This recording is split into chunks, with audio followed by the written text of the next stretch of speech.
मुफ्ती साहब किबला, हुजूर मुफ्ती साहब किबला, नारे तकबीर। इसलिए दोस्तों अल्लाह वालों से मोहब्बत करो। एक बात और याद आ गई, हजरत सैयदना अल्लामा अब्दुर रहमान जामी रहमतुल्लाह ताला अलैह, ये भी बड़े आशिक रसूल गुजरे हैं। आशिक लोग इसकी बातें किया करते हैं, मोहब्बत की बातें किया करते हैं। अल्लामा अब्दुर रहमान जामी ने भी बड़ी किताबें लिखी हैं। एक किताब आपने शरह जामी लिखी है। जो लोग पढ़े लिखे वो जानते हैं कि शरह जामी का मकाम क्या है। अच्छे अच्छे लोगों को एक सफ़ा पढ़ते पढ़ाते पसीना आने लगता है। और कितने ऐसे लोग हैं तो जवाब जो पीर तरीक़त रहबर राह शरीयत हज़रत सैयद इफ्तिखारुल हसन ज़ीदा मजदूल करीम और आपके भाई तशरीफ़ फरमा है। आप उनके चेहरों का दीदार कीजिए। मेरे नबी ने फरमाया, मन नज़रा इला वजिल आलिम नज़रा फ़फ़रिह बि ख़लक़ल्लाहु तआला मिन तिलकल नज़रति मलका यस्तग़फिरुहु इला यौमिल क़ियामा। मेरे आका इरशाद फरमाते, जिसने किसी आलिम दीन को मोहब्बत की नज़र से देखा और एक नज़र देखा और उस देखने की वजह से वो आलिम दीन खुश हो गया तो आका फरमाते कि अल्लाह ताला उसकी बरकत से एक ऐसा फरिश्ता पैदा फरमाता है, जो फरिश्ता एक दिन तक नहीं, 2 दिन तक नहीं, 10, 20 दिन, 50 दिन तक नहीं, बल्कि जब से देखा उस वक्त से लेकर के सुबह क़यामत तक देखने वालों के लिए मग़फ़िरत की दुआएं किया करता है, बख्शिश की दुआएं किया करता है। आप हज़रात अंदाज़ा करो, अब एक आलिम दीन के चेहरे के देखने का यह फैज़ान है, चेहरे के देखने की ये बरकतें हैं। तो जिनके घर से लोगों को इल्म दीन की बरकतें मिली हैं, जिनके घर से लोगों को इल्म दीन का फैज़ान मिला, उनके चेहरों को देखोगे तो कितना फैज़ान मिलेगा, कितनी बरकतें मिलेंगी। इसलिए आप साहिब सज्जादा को अपनी नज़रों से देखिए और इल्मी रूहानी फ़ैज़ व बरकत से माला माल होते रहिए। मैं ये अर्ज़ कर रहा था कि हज़रत अल्लामा अब्दुर रहमान जामी रहमतुल्लाह ताला अलैह आशिक़ रसूल गुजरे हैं।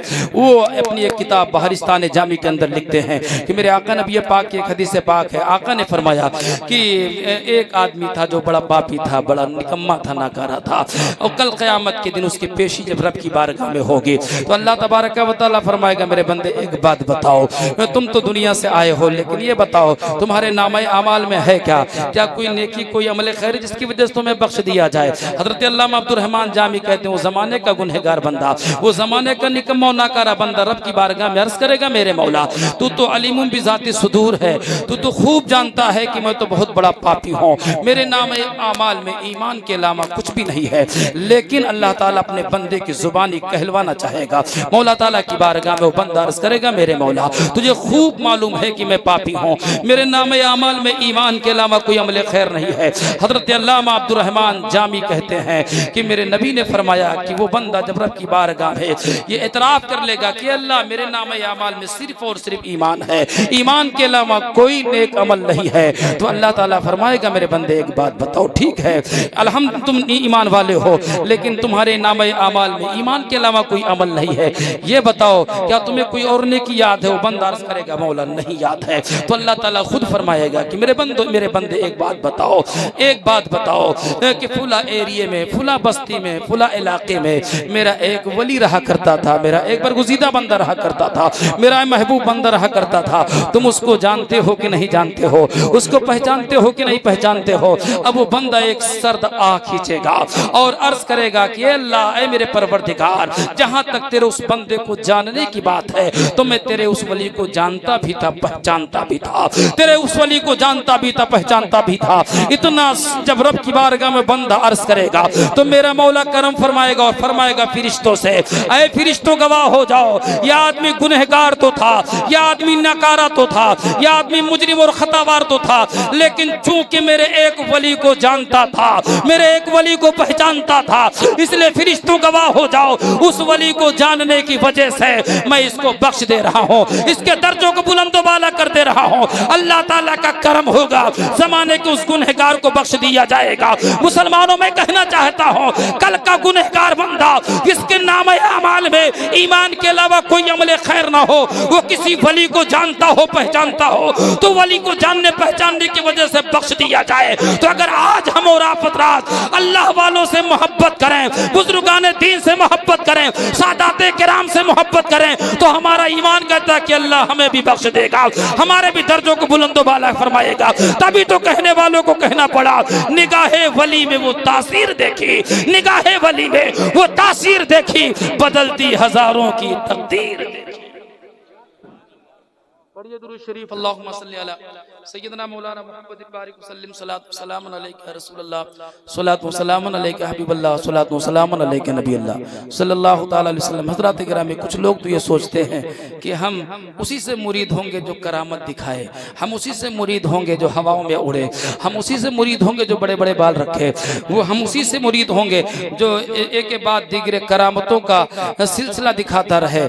लोग इस चक्कर में पड़े रहते हैं। मैं आप हज़रात से अर्ज करना चाहता हूँ, ठीक है करामतें देखने से अल्लाह वालों की अजमतें दिल में पैदा होती हैं, लेकिन सुनो, हवाओं में उड़ना यही करामत नहीं है, हवाओं में प्रवास करना यही करामत नहीं है।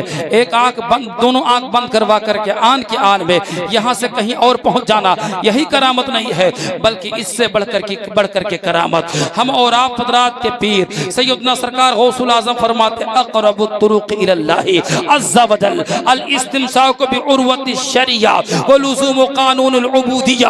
आप फरमाते हैं कि सबसे बड़ी तरीक़त और सबसे बड़ी करामत ये है कि शरीयत के दामन को मजबूती से थाम लिया जाए और बंदगी के कानून को मजबूती से पकड़ लिया जाए और इसके मुताबिक जिंदगी गुजार दी जाए। यही सबसे बड़ी तरीक़त है और यही कामयाबी का रास्ता है। मैं आपसे अर्ज करना चाहता हूँ, अल्हम्दुलिल्लाह हम और आप हज़रात के करम फरमा, पीर तरीक़त रहबर राह शरीयत सूफी बासफा हज़रत सैयद इफ्तिखारुल हसन साहब, इनकी जिंदगी को सुबह को देखोगे तो बेमिसाल पाओगे, इनके जिंदगी की शाम को देखोगे तो बेमिसाल पाओगे। अल्हम्दुलिल्लाह शरीयत का सच्चा आईनादार पाओगे और यही कामयाबी की दलील है, यही कामरानी की दलील है। सरकार जुनैद बगदादी को कौन नहीं जानता है। सैयदुत ताइफा जुनैद बगदादी की बारगाह में एक आदमी पहुंचा था जिसने आपकी करामतों का शोहरा सुना था, आपकी करामतों का चर्चा सुना था, प्लान बनाया कि मैं चलूंगा जुनैद बगदादी की खिदमत में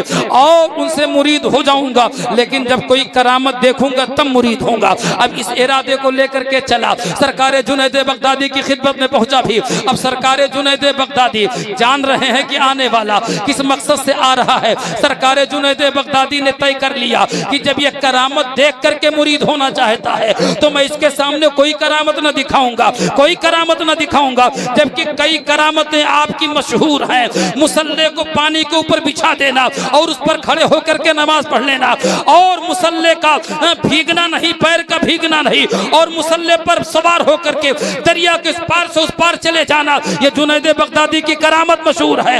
लेकिन सरकार जुनैद बगदादी ने अपनी नजरों के सामने उसे करामत न दिखाई। अब वो बंदा एक दिन नहीं, 2 दिन नहीं, 3 दिन नहीं, महीना 2 महीना नहीं, बल्कि 30 साल तक जुनैद बगदादी की खिदमत में रह गया, इसी जुस्तुजू में कि जिस दिन करामत देख लूंगा मुरीद हो जाऊंगा। लेकिन 30 बरस का जमाना गुजर गया, सरकार जुनैद बगदादी से कोई करामत ना देख सका।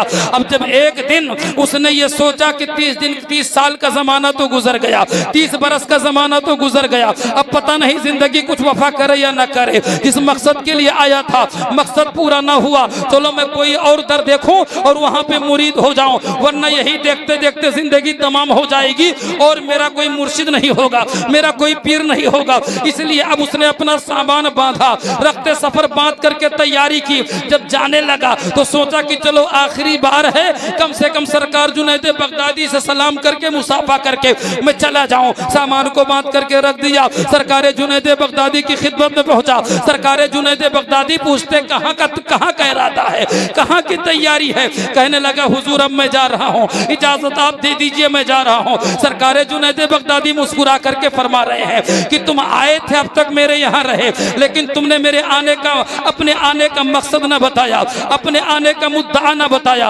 अपने आने का इरादा न बताया। आखिर तुम आए किस लिए थे और अब जा क्यों रहे हो। सरकार जुनैद बगदादी ने जब इतना पूछा तो उसकी आंखें भीग गईं और वो रो करके कहने लगा कि ऐ सरकार जुनैद बगदादी, मैंने आपकी वलायत का बड़ा चर्चा सुना था, बड़ा शोहरा सुना था, तो मैंने इसी चर्चे को सुन करके प्लान बनाया कि मैं कोई करामत देखूंगा तो मुरीद हो जाऊंगा, लेकिन 30 साल का जमाना गुजर गया, मैंने आज तक आपसे कोई करामत ना देखी है, इसलिए अपने मकसद में फेल हो रहा हूँ। इसलिए अब मैं कोई दर दूसरा देखूंगा, दूसरा मुर्शिद तलाश करूंगा। सरकार जुनैद बगदादी मुस्कुराने लगे, कहने लगे जनाब अली, तुमने तो मुझे हवाओं में उड़ते हुए नहीं देखा, समंदर के ऊपर मुसल्ला बिछा करके उस पर तैरते हुए नहीं देखा, ये तो सही है, लेकिन ये बताओ 30 साल का जमाना गुजर गया, 30 साल तक मेरी सोहबत में रहे, लेकिन ये बताओ क्या तुमने मुझसे कोई सुन्नत छोड़ते हुए देखा है, शरीयत के खिलाफ कभी कोई काम करते हुए देखा है,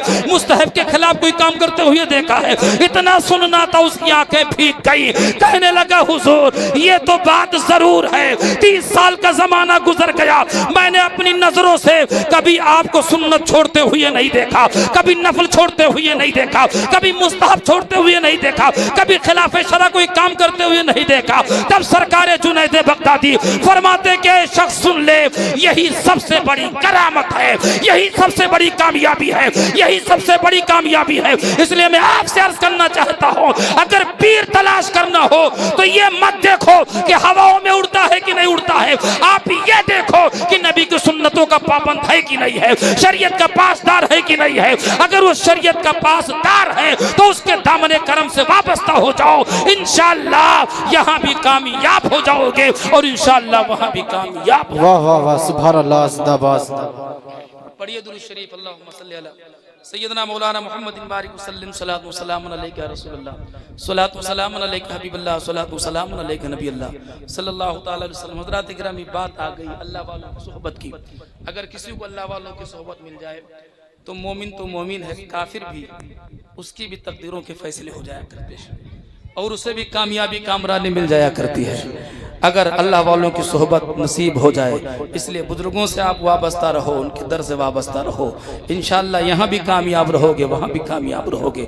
आप इलाके में बहुत लोगों को देख लीजिए जो अल्लाह वालों से दूर हो गए, सरकार ज़ियाउल हक से दूर हो गए, सैयद सालार मसूद गादी से दूर हो गए, गरीब नवाज से दूर हो गए। तो नमाजें तो उनके पास होंगी, रोज़े तो उनके पास होंगे, लेकिन वो कहने के लिए उसका कोई सवाब नहीं है, क्योंकि जब अकीदा ही दुरुस्त नहीं रहा, ईमान ही सलामत नहीं रहा, तो फिर उनकी नमाज नहीं है, रोज़े नहीं है, ज़कातें नहीं हैं। लेकिन सुनो, अल्हम्दुलिल्लाह हम और आप हज़रात के पास नमाजें भी हैं, रोज़े भी हैं, सदकात खैरात भी हैं, नेकियां भी हैं और इनकी हिफाजत भी हो रही। क्यों हिफाजत हो रही है? अल्लाह वालों के दामन से वाबस्ता होने की वजह से, सैयदी ज़ियाउल हक अलैहि रहमतुल रिज़वान से वाबस्ता होने की वजह से, सुन लो, गौसुल आज़म से वाबस्ता होने की वजह से। शैतान जो हम और आप हज़रात का अज़ली दुश्मन है, वो हर वक्त इसी ताक में रहा करता है कि कब मौका लग जाए ईमान पर हमला कर दिया जाए, कब मौका लग जाए अकीदे पर हमला कर दिया जाए, कब मौका लग जाए ईमान पर हमला कर दिया जाए। आन के आन में सब कुछ चट करके चला जाता है और लोगों को खबर भी नहीं होती है। लेकिन अल्हम्दुलिल्लाह हमारे और आपके हाथों में सैयदी सरकार ज़ियाउल हक का दामन करम है, अल्लाह वालों का दामन करम है, बुजुर्गान दीन का दामन करम है, गौसुल आज़म का दामन करम है। अब अगर शैतान हमारे अमाल की तरफ, हमारे अकीदों की तरफ हमला करना चाहता है तो इधर तो अपना हमला का इरादा बनाता है, उधर अल्लाह वालों से मोहब्बत के सदके में गौसुल आज़म की लाठी उठ जाती है और गौसुल आज़म के लाठी की मार बड़ी सख्त है। आला हजरत सरकार कहते हैं अल अमा कहर है, ऐ गौस वो तीखा तेरा, अल अमा कहर है, ऐ गौस वो तीखा तेरा, मर के भी चैन से सोता नहीं मारा तेरा। वाह वाह, सुभान अल्लाह, सुभान मैं ये या रसूलल्लाह, जिंदाबाद जिंदाबाद जिंदाबाद जिंदाबाद, या रसूलल्लाह। इसलिए दोस्तों मैं आपसे अर्ज करना चाहता हूँ, अल्लाह वालों की सोहबत इख्तियार करो। मैं कह रहा था कि अल्लाह वालों की सोहबत इख्तियार करने से मोमिन तो मोमिन है, काफिर के भी तकदीर के फैसले हो जाया करते हैं। मैंने पढ़ा हजरत मैंने पढ़ा हज़रत इब्राहिम खव्वास रहमतुल्लाह ताला अलैह वली कामिल है, महबूब बारगाह हैं, बुजुर्गान दीन में उनका शुमार होता है। यही हज़रत इब्राहिम खव्वास रहमतुल्लाह ताला अलैह कहीं जंगलात का सफ़र करते हुए, सहराओं का सफ़र करते हुए जा रहे थे। उसी असना में एक नसरानी मिल गया, ईसाई मिल गया, जो अपने मजहब का बड़ा कट्टर था, अपने मजहब पर बड़ा पुख्ता था। उसने हज़रत इब्राहिम खव्वास रहमतुल्लाह ताला अलैह से कहा कि मैं आपकी सोहबत में रहना चाहता हूँ, मैं आपकी रफ़ाकत में रहना चाहता हूँ, मैं आपकी ग़ुलामी में रहना चाहता हूँ। हज़रत इब्राहिम खव्वास ने भांप लिया और जान लिया, क्योंकि अल्लाह वाले ज़ाहिर को भी जानते हैं, बातिन को भी जानते हैं। हज़रत इब्राहिम खव्वास ने जान लिया कि ये तो काफिर है, इसे कुफ्र की बू आ रही है। आपने कहा कि मैं तुझे अपने साथ में नहीं रखना चाहता, मैं तुझे अपने साथ में नहीं रखना चाहता, क्योंकि तू नसरानी है और तुझसे कुफ्र की बू आ रही है। लेकिन उसने बार बार इसरार किया, बार बार ख्वाहिश जाहिर की। तो हज़रत इब्राहिम खव्वास ने कहा ठीक है, मैं अपने साथ में रख तो लूँगा, लेकिन मेरे साथ तुझे कठिनाइयाँ बर्दाश्त करनी पड़ेंगी, मुसीबतें बर्दाश्त करनी पड़ेंगी, और तुम मुझसे किसी चीज़ की फरमाइश नहीं करेगा, शिकवा नहीं करेगा। उसने कहा ठीक है, मुझे आप अपने साथ में रख लीजिए और मैं आपसे कोई शिकवा न करूँगा। हज़रत इब्राहिम खव्वास रहमतुल्लाह ताला अलैह उसे अपने साथ में रख लेते हैं। अब साथ में चलते रहे, वो नसरानी भी चलता रहा, चलता रहा, चलते चलते 7 दिन का ज़माना गुजर गया। अब इस बीच में ना तो आपने कुछ खाया, ना तो पिया, और ना तो उसको कुछ खाने पीने दिया। अब आप हज़रात सोचें, 7 दिन का ज़माना गुजरा, ना तो आपने खुद खाया, ना तो कुछ पिया, और ना तो उसे खाने पीने दिया। अब आप हज़रात ये बताओ, 7 दिन तक अगर खाया पिया ना जाए तो क्या हाल होगा। 1 दिन तक कोई आदमी नहीं खाता पीता है तो पैरों में कपकपी तारी हो जाती है। 7 दिन का ज़माना गुजर गया। अल्लाह वाले थे तो उनको रूहानी ग़िज़ा मिलती रहती थी, इसलिए उन्हें तो तकलीफ का एहसास नहीं हुआ। लेकिन वो ज़माने का नसरानी था, उसकी हालत जब खराब हो गई, पैरों में चलने की सकत न रह गई और उसके बदन पे कपकपी तारी होने लगी, तो कहने लगा कि अल्लाह के बंदे, अब मेरी हालत देखी नहीं जाती है, इसलिए आप अपने रब से हमारे लिए खाने के लिए दुआ कीजिए, मुतालबा कीजिए, रब की बारगाह में अरीज़ा पेश कीजिए, अल्लाह करीम हमें खिला दे। हज़रत इब्राहिम खव्वास रब की बारगाह में अपने हाथ को दराज करते हैं, चंद रकात नमाज पढ़ करके, कि अल्लाह इस काफिर के सामने मुझे रुसवा न करना, ऐ मेरे परवरदिगार इस काफिर के सामने मुझे बदनाम न करना, ऐ अल्लाह खाने का सवाल करम फरमा करके दस्तरखान भेज दे, खाने की नेमतें भेज दे। हज़रत इब्राहिम खव्वास ने अपनी दुआओं के लिए अपने हाथों को बुलंद किया, दुआ से फारिग हुए, क्या देखते हैं कि खाने से भरा भरा तबाक, खाने पानी से भरा हुआ तबाक आता है। हज़रत इब्राहिम खव्वास ने उसमें देखा कि पानी है, खाना है और खजूरें हैं और चीज़ें हैं। हज़रत इब्राहिम खव्वास ने कहा लो इसको तुम खा लो। वो खाने लगा, आपने भी खाया, खा करके अल्लाह का शुक्र अदा किया। अब फिर इसी तरीके से सिलसिला सफ़र का चलता रहा। 1 दिन का ज़माना गुजरा, 2 दिन का ज़माना गुजरा, हत्ता कि फिर 7 दिन का ज़माना गुजर गया। अब हज़रत इब्राहिम खव्वास कहते हैं कि फिर इसकी हालत जब खराब होने लगी तो मैंने ये सोचा कि इसके कहने से पहले मैं खुद ही क्यों ना कह दूं कि अब तुम ही मांगो और तुम ही खाने का मुतालबा करो, क्योंकि हर वक्त हालात बराबर नहीं होते हैं। एक बार तो इज्जत बच गई, पता नहीं दोबारा हमारी दुआ कबूल हो कि ना हो, इसलिए अगर दोबारा इसने फरमाइश कर दी और खाना ना आया तो बड़ी बेइज्जती हो जाएगी, इसलिए इसके कहने से पहले मैं खुद ही इससे कह दूं कि अब खाने का कहीं से इंतजाम करो। अब वो जमाने का ईसाई जब ये सुनता है तो अपनी लाठी पर टेक दे करके वो कुछ कहता रहा,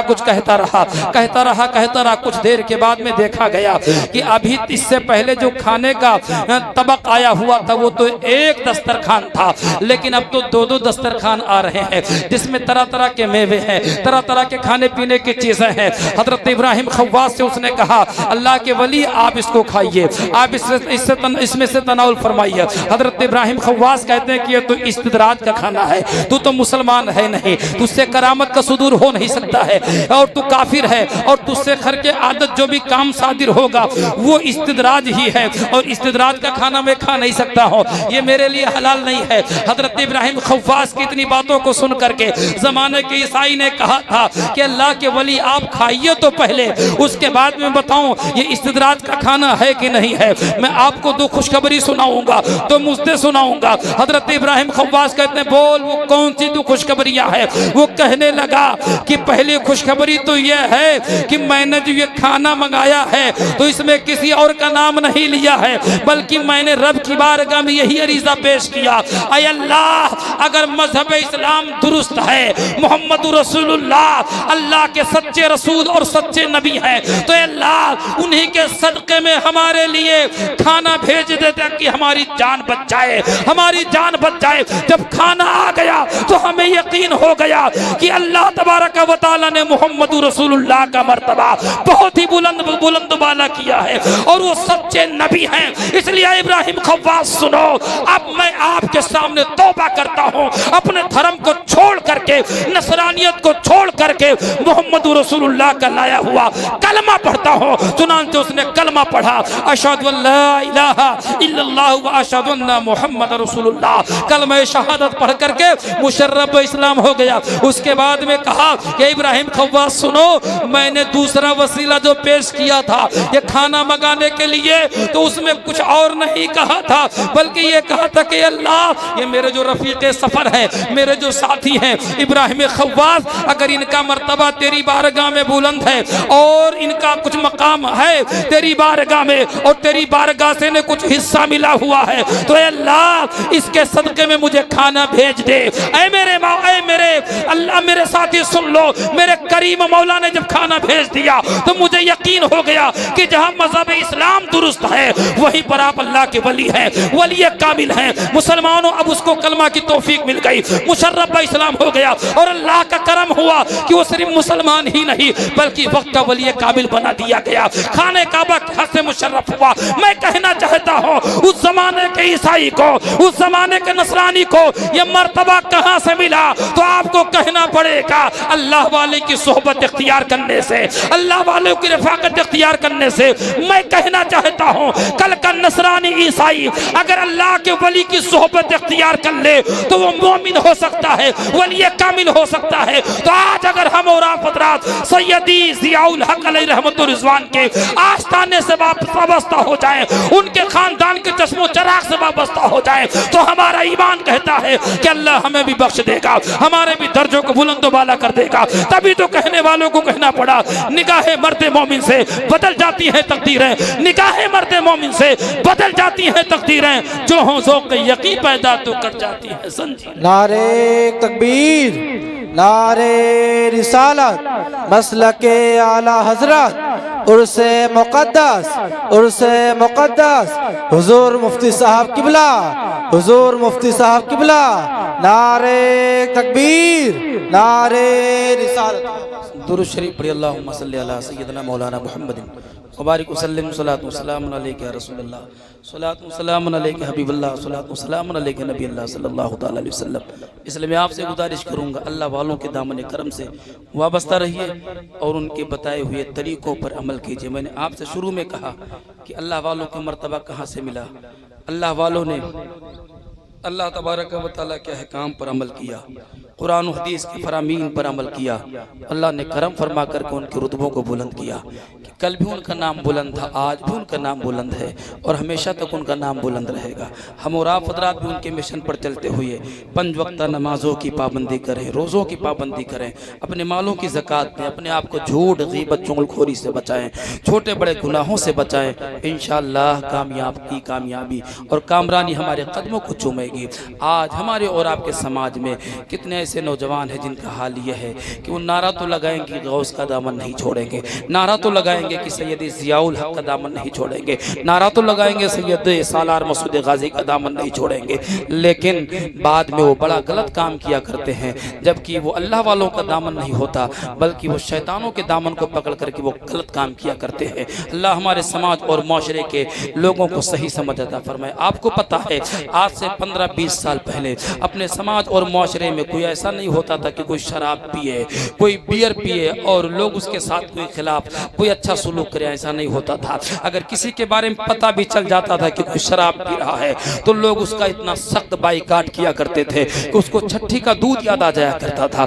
लेकिन आज हमारा और आपका हाल ये है कि देख रहे हैं समाज में कितने ऐसे नौजवान हैं कि जहाँ शराब की दुकान होती है, जहाँ गैरों की लाइन है, वहाँ अपनों की भी लाइन है, कलमा पढ़ने वालों की भी लाइन है, अल्लाह वालों का नारा लगाने वालों की भी लाइन है। अब वो शराब खरीदते भी और पीते भी हैं, अब पी करके मस्त रहा करते हैं। कितने नाहंजार किस्म के लोग हैं जो शराब के नशे में आकर के अपने इमाम को गालियां भी दे देते हैं। समाज और माशरे के लोगों को गाली बकते हैं और उसके साथ साथ अपनी बीवी को कई कई तलाकें दे देते हैं और उसके बाद में बगैर हलाला के और बगैर निकाह जदीद के रखे रहते हैं, जिससे उनकी दुनिया और आखिरत दोनों तबाह होती है। इसलिए मैं अपने नौजवान भाइयों से कहूंगा, अपने समाज और माशरे के लोगों से कहूंगा, शराब पीना छोड़ दो, उससे सच्ची तौबा कर लो। अब अगर हम और आप हज़रात के करम फरमा पीर तरीक़त रहबर राह शरीयत सैयदी सरकार इफ्तिखारुल हसन ज़ीदा मज़दहुल करीम ने अगर किसी को अज़राए हमदर्दी समझा दिया, भैया ये काम ना किया करो, शराब ना पिया करो, गलत बात है, तो नौजवान अक्सर जवाब दे दिया करते, हजरत हम तो शराब नहीं पीते, हम तो बियर पीते हैं, माज़अल्लाह सुम्मा माज़अल्लाह। अब वो नौजवान समझता है कि लगता है बियर ये किसी जायज मशरूब का नाम है, किसी जायज चीज का नाम है, बड़े धड़ल्ले से लोग उसे पीते हैं और कहते हैं इससे बॉडी बना रहे हैं, इससे सेहत और तवानाई बना रहे। लेकिन सुनो, मैं आपको बताना चाहता हूँ, मेरे आका नबी पाक ने आज से 1400 साल पहले इरशाद फरमाया था कि मेरी उम्मत में एक जमाना ऐसा आएगा, मेरी उम्मत में एक वक्त ऐसा आएगा कि लोग शराब पिएंगे नाम बदल करके, लोग शराब पिएंगे नाम बदल करके। मेरे नबी ने फरमाया था आज वो दौर आ चुका है, लोग शराब पी रहे हैं नाम बदल करके, शराब का नाम बियर रख रहे हैं। मैं आपको बताना चाहता हूँ बियर ये अलग से किसी और चीज का नाम नहीं है, बल्कि आप डिक्शनरी उठा करके देखिए, फिरोजुल लुगात के अंदर लिखा हुआ है, जहां बियर लिखा है उसके सीधे सामने शराब बताया गया है। मतलब यह है कि बियर का माना कुछ और नहीं है बल्कि शराब है। तो मतलब यह है कि जिस तरह से शराब पीना हराम है ऐसे ही बियर पीना हराम है, नाम बदल देने से कुछ नहीं होता। जिस तरीके से शराब पीने वाले जहन्नमी है ऐसे ही बियर पीने वाले जहन्नमी है। इसलिए मैं आपको बताना चाहता हूं, अगर कोई नाम बदल दे तो नाम बदल देने से कुछ नहीं होता है। मैं आपसे बताना चाहता हूं, इसलिए जो लोग शराब बियर के नाम पर पीते हैं वो आज के दिन से सच्चे दिल से तौबा कर ले, वरना उनको दर्दनाक अज़ाब दिया जाएगा। मेरे नबी ने फरमाया कि अल्लाह रब्बुल इज्जत ने अपनी इज्जत और जलाल की कसम याद फरमा करके फरमाया है कि जिसने भी शराब की एक घूंट पी होगी मैं उसी के मिसल उनको जहन्नमियों के बदन का खौलता हुआ मवाद पिलाऊंगा। ये किसने फरमाया है? अल्लाह रब्बुल इज्जत ने फरमाया है। मेरे नबी फरमाते कि उन जहन्नमियों को और उन शराब पीने वालों को जब वो जहन्नमियों के बदन का खौलता हुआ मवाद दिया जाएगा तो उसकी गर्मी इतनी सख्त होगी कि जब पीने के लिए उसको अपने मुंह के करीब करेंगे तो उसकी गर्मी से उनके चेहरे का चमड़ा निकल करके बाहर आ जाएगा, और जब वो पिएंगे तो उनके हलक से लेकर के पेट के अंदर तक जितने हिस्से होंगे गर्मी की वजह से वो पैर के रास्ते से बाहर आ जाएंगे। इतना सख्त अज़ाब शराबियों को दिया जाएगा, इतना दर्दनाक अज़ाब बियर पीने वालों को दिया जाएगा। इसलिए मैं आपसे अर्ज करना चाहता हूँ, सरकार ज़ियाउल औलिया अलैहि रहमतुर रिज़वान के उर्स में आए हो, आज उनके दामन करम से वाबस्ता होकर के साहिब सज्जादा के हाथ पर सच्चे दिल से तौबा कर लो कि हुजूर आज की तारीख से ना तो हम शराब पिएंगे, आज की तारीख से ना तो हम बियर पिएंगे, आज की तारीख से ना तो हम झूठ बोलेंगे। अगर आपने यह अहद कर लिया तो हमारा ईमान कहता है कि अल्लाह आपको यहाँ भी कामयाब बना देगा, अल्लाह ताला आपको वहाँ भी बामुराद बना देगा। नारे तकबीर, नारे तकबीर, नारे रिसालत, नारे रिसालत, उर्से मुक़द्दस, उर्से मुक़द्दस, उलमाए किराम, नारे तकबीर, नारे रिसालत। बहुत अच्छे साहब, बहुत अच्छे। क्या इन बातों पर हम और आप हज़रात को अमल करना। उर्स में आने का मकसद यही होता है कि अल्लाह वालों की बातों को सुन करके अपने अंदर तब्दीली पैदा करें। मैं आपको बताना चाहता हूँ अल्लाह कितना करीम है। अल्लाह की बारगाह से आप वाबस्ता होकर के तो देखो, फिर अल्लाह की रहमतें आप पर किस कदर नाजिल होती हैं। हज़रत ज़ुन्नून मिस्री का नाम आपने सुना होगा, ये अल्लाह के वली काबिल महबूब बारगाह है। यही हज़रत ज़ुन्नून मिस्री एक मरतबा कहीं दरिया के किनारे से होकर के जा रहे थे, कुछ दूर आगे बढ़े तो आपने क्या देखा कि एक सियाह काला कलूटा बिच्छू जो बड़ा जहरीला है वो दरिया के किनारे से होकर के चल रहा है। हज़रत ज़ुन्नून मिस्री ने सोचा कि ये मूजी जानवर है, तकलीफ देने वाला जानवर है, किसी को डंक मार देगा तो उसकी हालत खराब हो जाएगी। यह इसलिए हज़रत ज़ुन्नून मिस्री ने इरादा बनाया कि इसको मार दिया जाए। आपने पत्थर उठाया और मारने के लिए जैसे आगे बढ़े, इतने में फौरन पानी के अंदर से एक मेंढक निकला और जैसे निकलता है उस बिच्छू के करीब आता है, उस बिच्छू को अपनी पीठ पर बिठा लेता है। जब बिच्छू को अपनी पीठ पर मेढक ने बिठाया तो अब पानी के अंदर होकर के वो मेढक तैरता हुआ पानी के ऊपर से, दरिया के ऊपर से उस बिच्छू को दरिया के इस पार से उस पार लेके चला जाता है और उस पार पहुंचा देता है। हजरत जुन्नून मिस्री अल्लाह के वली थे, समझ गए अल्लाह ताला का कोई भी काम हिकमत से खाली नहीं होता है। ये हमारे समझ में आए या ना आए, हर काम मौला ताला का हिकमत से भरा हुआ है। हजरत जुन्नून मिस्री ने कहा इसका पता लगाया जाए, इसका राज और इसकी हिकमत मालूम किया जाए। हजरत जुन्नून मिस्री रहमतुल्लाह ताला अलैह आगे बढ़े और उसी दरिया पर आप भी दरिया के ऊपर चलते चलते, अल्लाह के वली थे, आन के आन में इस पार से उस पार पहुंच गए। जब उस पार पहुंचे तो क्या देखते हैं, वही बिच्छू उसको उतार करके मेढक पानी के अंदर चला गया और वो बिच्छू चलते चलते चलते चलते एक ऐसी जगह पर पहुंचा जहां पर एक शराबी शराब में मस्त पड़ा हुआ था, बेहोश पड़ा हुआ था, मस्त पड़ा हुआ था शराब पी करके। उसी के बगल में एक काला कलूटा सांप, एक जहरीला सांप उसके बगल में बैठ करके उसको काटने का इरादा बना रहा था, उसको डसने का इरादा बना रहा था। इतने में ये बिच्छू गया और जाने के बाद में उस सांप के जिस्म पर ऐसा डंक मारता है, ऐसा डंक मारता है कि सांप तड़प करके मर गया, सांप का वजूद खत्म हो गया, सांप मर गया। उसके बाद में हजरत जुन्नून मिस्री की आंखें भीग गई, सोचने लगे कि मेरे मौला तेरा एहसान कौन अदा कर सकता है, तेरी रहमतों का एहसान कौन अदा कर सकता है। मौला ताला तेरा बेपनाह करम है कि तूने इस शराबी की हिफाजत एक मूसी जानवर से दूसरी मूसी जानवर के जरिए से फरमाई। इतने में हजरत जुन्नून मिस्री ने उस शराबी को आपने होश में ला करके खड़ा किया। वो शराबी जब होश में आया अपने बगल में काला कलूटा सांप देखता है, उसके बदन के रोंगटे खड़े हो गए, बदन पर कपकपी तारी हो गई, उसकी चीखें निकल गई। हजरत जुन्नून मिस्री ने कहा नादान, अब क्या तू चीखता है, अब क्या तू चिल्लाता है। मौला ताला ने करम फरमा करके एक बिच्छू के जरिए से इस सांप को कत्ल करवा करके तेरी जान बचा ली, वरना सांप तो तेरे सर के बगल में बैठा हुआ था, तुझे काट लेता और तू जहन्नम में पहुंच जाता नाफरमानी के आलम में। लेकिन अल्लाह ने करम फरमा करके तेरी जान की हिफाजत की।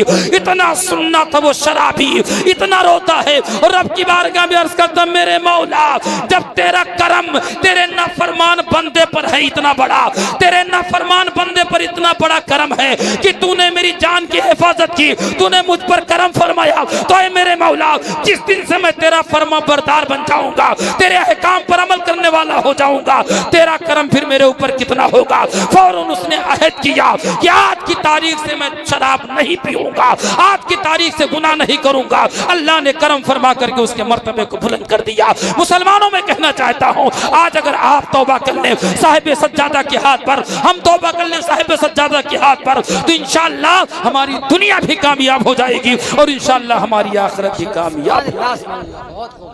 एक आखिरी बात सुन लीजिए, टाइम ज्यादा हो रहा है। दुरूद शरीफ पढ़िए, अल्लाहुम्मा सल्ली अला सय्यदना मौलाना मुहम्मदिन बारिक वसल्लम, सल्लल्लाहु अलैहि वसल्लम अलैका रसूलुल्लाह, सल्लल्लाहु वसल्लम अलैका हबीबुल्लाह सल्लल्लाहु तआला अलैहि वसल्लम। आज हम और आप हजरात में से बहुत लोग ऐसे हैं जो बहुत सारे गुनाह ये शौकिया कर लेते हैं, शौक में डूब करके, जबकि गुनाह गुनाह है। अल्लाह हम सबों को समझ आता फरमाए। अब आप पूछेंगे वो क्या है। आप हजरात देखिए कितने ऐसे नौजवान हैं जो शादी ब्याह के मौके पर गले में सोने का हार पहने रहते हैं, चांदी की जंजीर पहने रहते हैं और अंगूठी, एक एक अंगूठी नहीं बल्कि वो सोने की भी अंगूठी पहनते हैं और चांदी की भी कई कई अंगूठियां पहनते हैं। ये सब एकदम शौक में करते हैं। अब अगर कहीं से ये साहब क़िबला ने समझा दिया तो लोगों को नागवार गुजरने लगता है, नाराज भी हो जाते हैं। अल्लाह समझ आता फरमा। मैं आपको बताना चाहता हूँ, कान खोल करके सुन लीजिए, कुछ ऐसे गुनाह हैं कि जब तक आदमी उस गुनाह का मुर्तकिब होता है, उस गुनाह में मुब्तला होता है, तभी तक उसके नाम आमाल में गुनाह लिखा जाता है। मिसाल के तौर पर कोई मोबाइल पर अगर फिल्म देख रहा है जिसके देखने की इजाजत नहीं है, तो जब तक देखेगा तब तक गुनाह उसे मिलेगा।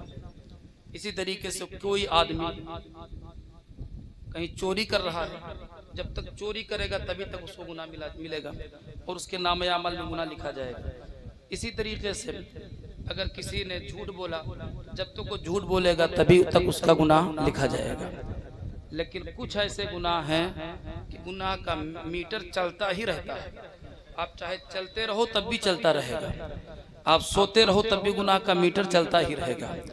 आप बेहोशी के आलम में रहो और आपने कसदन ऐसा किया हो, उस वक्त भी आपको गुनाह का मीटर आपके चलता रहेगा। मिसाल के तौर पर वो क्या है, जैसे आपने एक अंगूठी के बजाय 2 अंगूठी पहन ली, चाहे चांदी वाली अंगूठी सही, आपने सोने का हार पहन लिया, चांदी की जंजीर पहन ली, कड़ा पहन लिया, कड़ा, तो जब तक आप पहने रहेंगे, चाहे आप जागते रहें, चाहे आप मस्जिद में नमाज पढ़ते रहें, चाहे आप रोज़ा रखते रहें, चाहे आप सोते रहें, चाहे आप इत्तिकाफ में रहें, गुनाह का मीटर चलता रहेगा और नामे अमाल में गुनाह दर्ज किए जाते रहेंगे। ये आपको आपके नामे अमाल में गुनाह लिखा जाएगा, जबकि लोग इसको शौकिया करते हैं। अब आप हजरात ने सुन लिया कि कितना बड़ा जुर्म है, कितना बड़ा गुनाह है कि आप सोते रहो, जागते रहो, चलते रहो, नमाज पढ़ते रहो, तब भी गुनाह मिलेगा। इसलिए मैं आपसे अर्ज करूंगा, कभी भी आप सोने की जंजीर ना पहनो, कड़ा किसी चीज कड़ा किसी का चीज का ना पहनो, चाहे सोने का हो, चाहे चांदी का हो, चाहे किसी और चीज की हो, आप ये सब ना पहनो। अंगूठी भी सिर्फ एक अंगूठी नग वाली 4.5 माशा से कम, 4.5 माशा से कम आप उसको पहने, नग उसमें लगी हुई हो और उस अंगूठी में चांदी की मिलावट ज्यादा हो और चीज की मिलावट कम हो, तब वो आपके लिए पहनना जायज है। वरना अगर बगैर नग वाली अंगूठी है या 2 नग वाली अंगूठी है तो ये पहनना आपके लिए जायज नहीं है, छल्ला है, ये पहनना आपके लिए जायज नहीं है, गुनाह है। इसलिए इन चीजों से परहेज करो। अल्लाह वालों के उर्स की तकरीब में आए हो तो सबक लेकर के जाओ, इंशाअल्लाह हम और आप हजरात को कामयाबी कामरानी मिलेगी। एक आखिरी बात मैं आपको बताना चाहता हूँ, हमारी माँ और बहनें अल्लाह वालों के आस्थानों पे हाजिरी देती हैं, आमे वो हम पर्दे के साथ, एहतमाम के साथ, लेकिन अपनी इज्जत व आबरू की हिफाजत करें, दूर दूर रहें, भीड़ भाड़ में न जाएं। ठीक है, किसी हद तक अगर इजाजत है, चलो ठीक है, दूर दूर रह करके भीड़ भाड़ में न जाया जाए, लेकिन सुनो मैं आपसे बताना चाहता हूँ, शरीयत के कानून की पाबंदी जरूरी है, अल्लाह वालों के मिशन पर अमल करना जरूरी है। अल्लाह तबारक व तआला हम सबों को सही समझ अता फरमाए। हमारी माँ बहन बेटियां भी कितनी ऐसी हैं जो शादी ब्याह के मौके पर अपने चेहरे पर ना तो नकाब लगाती हैं, ना तो सर पे दुपट्टा सही से ओढ़ती है, बाल भी खुले हुए हैं, सर भी दिखाई दे रहा है, चेहरा भी दिखाई दे रहा है, जिस्म के हिस्से भी दिखाई दे रहे हैं। अल्लाह ताला हमारी माँ बहन बेटियों को समझ अता फरमाए। खुदा की कसम, इसी जमीन के ऊपर, इसी आसमान के नीचे एक ऐसी मुकद्दस खातून भी जलवागर हुई है कि जिनके अज़मत व तक़द्दुस की कसम खाई जा सकती है, जिनके नस्ल से और जिनके नसब से ये पूरा खानदान चला है और इस सिलसिला इंशाअल्लाह ताला सुबह क़यामत तक चलता रहेगा। वो कोई और नहीं है बल्कि हसनैन करीमैन की माँ है, मेरे आका नबी पाक की बेटी सैयदा खातून जन्नत फातिमा ज़हरा है। खुदा की कसम, उनके नाम से हमारी माँ बहन बेटियां कहानी सुनती हैं, लेकिन जायज कहानियां सुने कोई बात नहीं है, लेकिन उनके अमल मिशन पर अमल भी करें। खुदा की कसम, सैयदा खातून जन्नत ने ऐसा पर्दा किया है कि आपके चेहरे पर किसी गैर आदमी की नजर पड़ जाए, आपके सर के बालों पर किसी गैर आदमी की नजर पड़ जाए, आपके बदन के किसी हिस्से पर गैर आदमी की नजर पड़ जाए, ये तो बहुत दूर की बात है। आपके सर मुबारक पर जो चादर ततहीर थी, उस चादर ततहीर के आंचल पर दिन में ना तो सूरज की धूप पड़ी थी और ना तो रात में चांद की चांदनी पड़ी थी। ऐसा पर्दा किया सैयदा खातून जन्नत ने, फातिमा ज़हरा ने। आला हजरत सरकार ने जब देखा तो पुकार उठे कि जिनका आंचल न देखा महो मेहर ने, जिनका आंचल न देखा महो मेहर ने, उस रदाए नज़ाहत पे लाखों सलाम, उस रदाए नज़ाहत पे लाखों सलाम। इसलिए मैं अपनी माँ बहन बेटियों से अर्ज करूंगा कि जिस मुकद्दस घराने से तुम निस्बत रखती हो, उनका मर्तबा बड़ा बुलंदो बाला है। सैयदा खातून जन्नत ने अपनी जिंदगी पर्दे में गुजारी है, तुम भी उनके मिशन पर चलते हुए पर्दे में जिंदगी गुजारो। कहीं जाना हो नकाब लगा करके जाओ, कहीं जाना हो इस्लामी लिबास पहन करके जाओ, ताकि तुम्हारी इज्जत की हिफाजत रहे, तुम्हारे आबरू की हिफाजत रहे, और जब तुम चलो तो तुम्हारे चलने पर एक एक कदम पर गुनाह ना लिखा जाए, बल्कि तुम्हारे दर्जों को बुलंद किया जाए।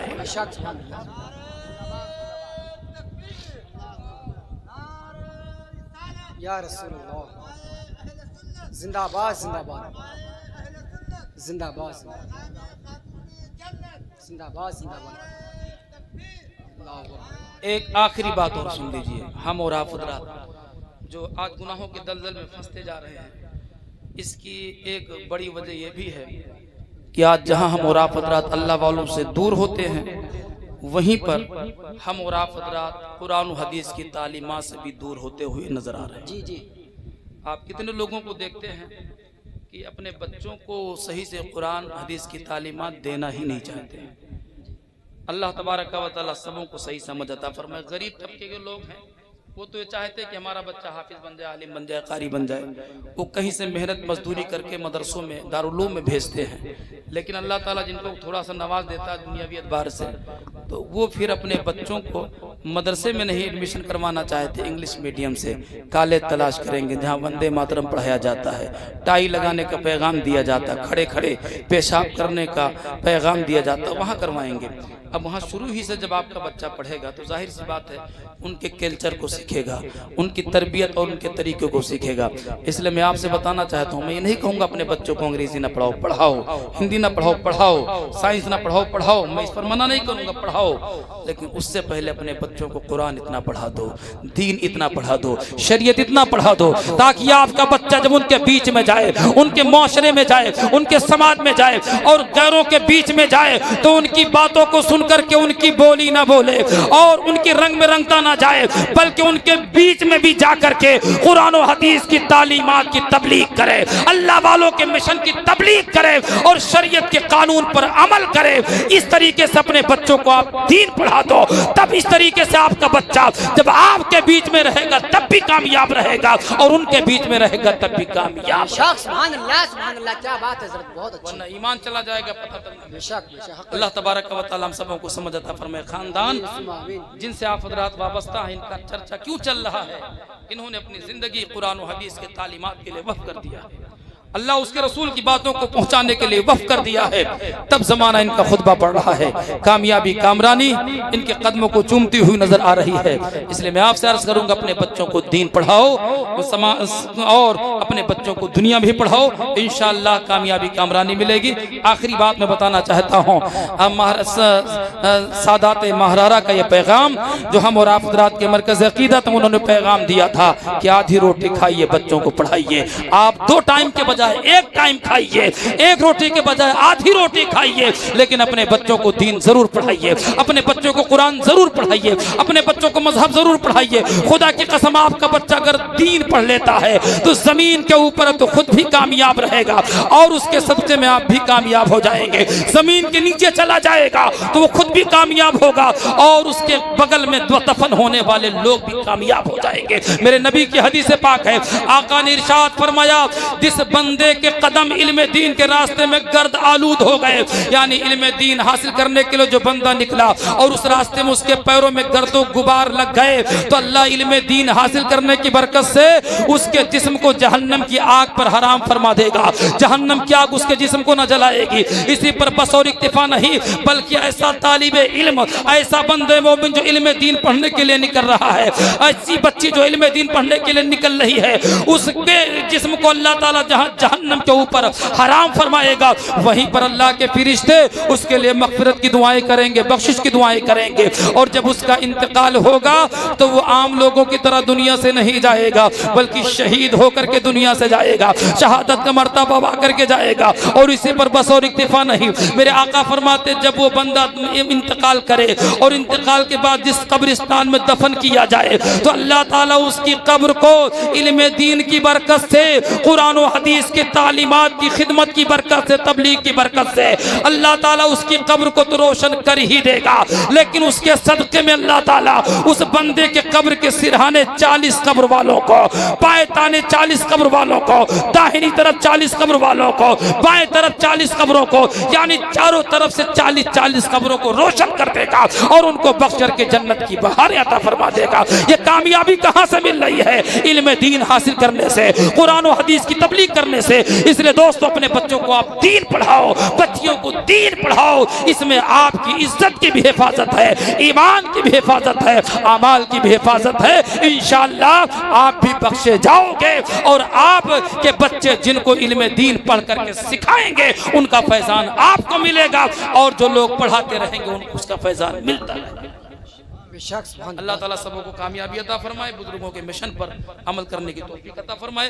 आप हजरात यही सब पैगाम इस उर्स की तकरीब से लेकर के जाओ, इंशाअल्लाह आप यहाँ भी कामयाब रहोगे, वहाँ भी कामयाब रहोगे। और कल क़यामत के दिन जब हम और आप हजरात उठाए जाएंगे तो किसी और के साथ नहीं, सरकार ज़ियाउल औलिया के साथ उठाए जाएंगे, अल्लाह वालों के साथ उठाए जाएंगे, महबूबान बारगाह के साथ उठाए जाएंगे। यह कब होगा?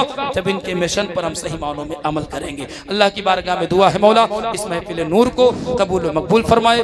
और जितनी बातें मैंने अर्ज की, इनमें अगर किसी तरह की कोई गलती खामी कमी हो गई हो तो मेरे नबी के नालाने पाक से लगने वाली खाक के सदक़े में उन गलतियों को माफ़ फरमाए। इन बातों पर सबसे पहले मुझे, उसके बाद आपसे भी हजरात को अमल की तौफीक रफ़ीक अता फरमाए। हम और आप हजरात की करम फरमा, पीर तरीक़ रहबर राह शरीयत साहिब सज्जादा सूफी बसफ़ा हजरत सैयदी इफ्तिखारुल हसन ज़ीदा मजदूल करीम के अल्लाह ताला इल्म फज़ल में उम्र में बरकत अता फरमाए।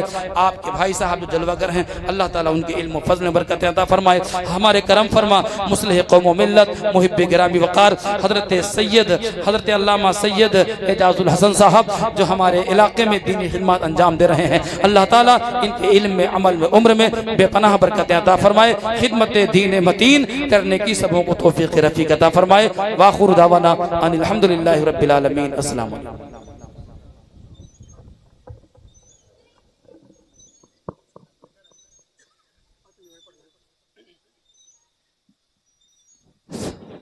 निकलकर कुफ्र से ईमा के नूर तक पहुँचे, निकलकर कुफ्र से ईमा के नूर तक पहुँचे, उमर उमर हुए जिस दम हुजूर तक पहुँचे। वो हाथ सूरे तब्बत ने तोड़ डाले हैं, या रसूल अल्लाह तेरे